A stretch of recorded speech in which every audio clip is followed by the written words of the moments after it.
How's it going, everyone? This is Jack here with the Commander's Wire, and welcome back to another video. We had some more breaking news last night, as well as some news coming out from the Commanders directly this morning regarding some new hires, as well as the new stadium coming out in 2030 at the RFK site. Before we get started, I'd really appreciate if you guys went down below, dropped a like, and subscribed. It really just helps me out, lets me know that you guys want to see more videos like this, more news, rumors, and other things regarding the Commanders, and I really appreciate it. So let's get right into the video. As of last night, the Commanders have hired former quarterbacks coach with the Atlanta Falcons, DJ Williams, to be their new quarterbacks coach with the Washington Commanders.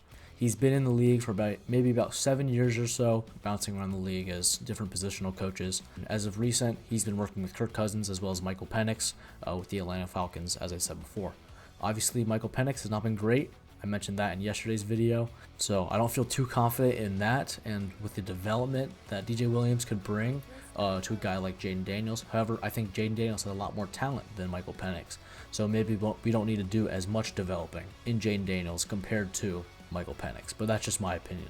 DJ Williams is the son of Redskins legend Doug Williams, who I would not be surprised if Doug Williams has been in contact with the Commanders front office as well as with his son DJ Williams regarding this recent hire. For some context, DJ Williams worked extensively with offensive coordinator for the Falcons, Zach Robinson, who I believe Zach Robinson has some ties to Sean McVay for a couple years before he came to the Falcons.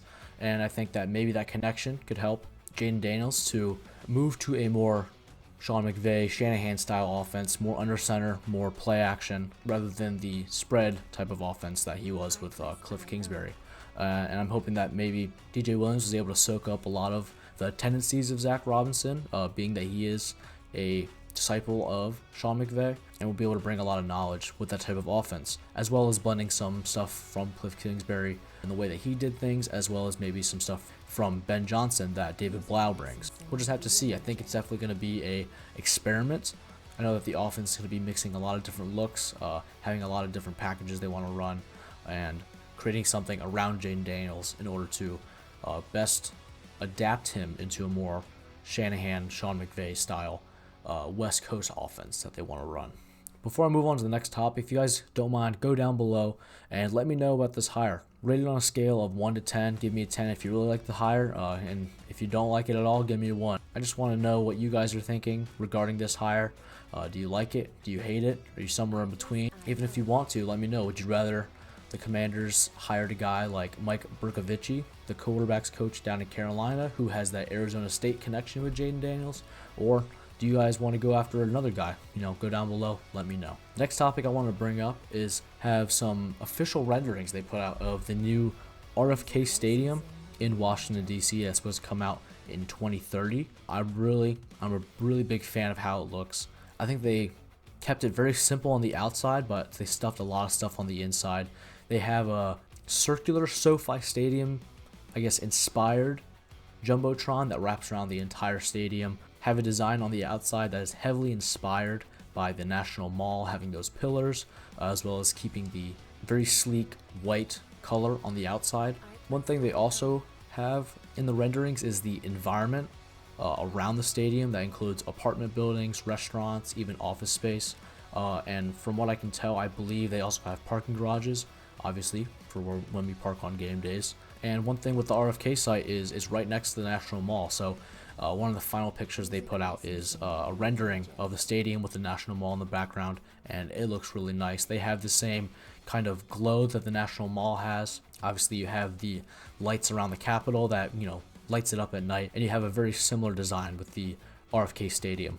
So overall, I'm a big fan of how it looks. I think they kept it simple and it looks really nice.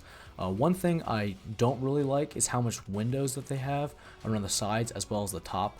When watching games on TV, especially, sometimes during the early slates at 1 p.m., you have some stadiums that have a ceiling of glass as well as some rafters, and the sun shines through and you have the shadow of the rafters, and it doesn't really look nice on the field. As well as in some areas you have the field half covered with a shadow and the other field really sunny, and I'm really just not a fan of that. So one bad example is AT&T Stadium down where the Cowboys play. They have that one big window on the side where the sun shines through and can get in the eyes of receivers or the quarterback depending on which side of the field they're on, and I just really don't think it's a good design. We'll just have to see how that plays a part once games are played here at the stadium. Does the sun make a huge difference to the viewing experience and how the players play, or does it really matter and they were able to design the stadium in a way that looks nice with the windows but also blocks the sun in ways that don't hinder either the viewing experience or how the players play. Some more breaking news that came out last night, not exactly from the Commanders, but the Giants have hired John Harbaugh to be their new head coach. And obviously, I want everyone to succeed and be productive. But with the Giants, this could be an issue. They have that young guy, Jackson Dart, Cam Scatterbo, Abdul Carter on the defensive side. So I think they have a lot of potential, and especially with the splash and a head coach that John Harbaugh brings, they could be dangerous in these next coming seasons. So I think that brings a new aspect to the NFC East. The Giants may no longer be a team that we can steamroll every time and beat by 50 and almost seem as if they are a bye week for us 2 weeks out of the year. So it just brings more competition. Obviously, the Cowboys are getting a little better. Their offense has gotten a lot better. So the NFC East may look like the NFC West is this year, with most of their teams doing really well. So I think that brings a new aspect to how the Commanders need a game plan over the next couple of years, as well as staying competitive no matter what game it is, who's on the roster. We'll have to find a way to fight it out in the NFC East.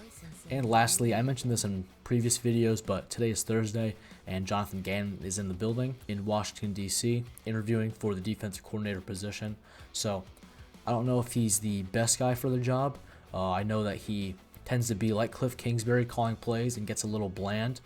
And we could have seen that in the Super Bowl. They had the talent and they had the roster to make it that far, but they just didn't have the play calling in order to mix things up and really make a difference on the defensive side of the ball.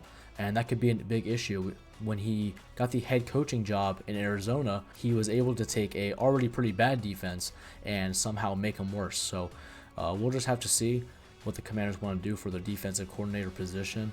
And if they decide to bring Jonathan Gannon in, they'll probably have to make sure they do their absolute best job in stacking the defensive roster with as many players as possible and as much talent as possible, just in order to give Jonathan Gannon as much to work with as possible. One way I think we can get around this is maybe bringing in a guy like I mentioned in the previous video, Carl Scott, who's the defensive backs coach in Seattle. There are a couple players in the Seattle secondary that are coming off their rookie contracts who were previous UDFAs, late round draft picks that Carl Scott was able to develop behind the scenes, behind the starters, turn them into starters as they are today. And obviously we all know what the Seahawks are doing. They got the #1 seed and they're fighting for a Super Bowl.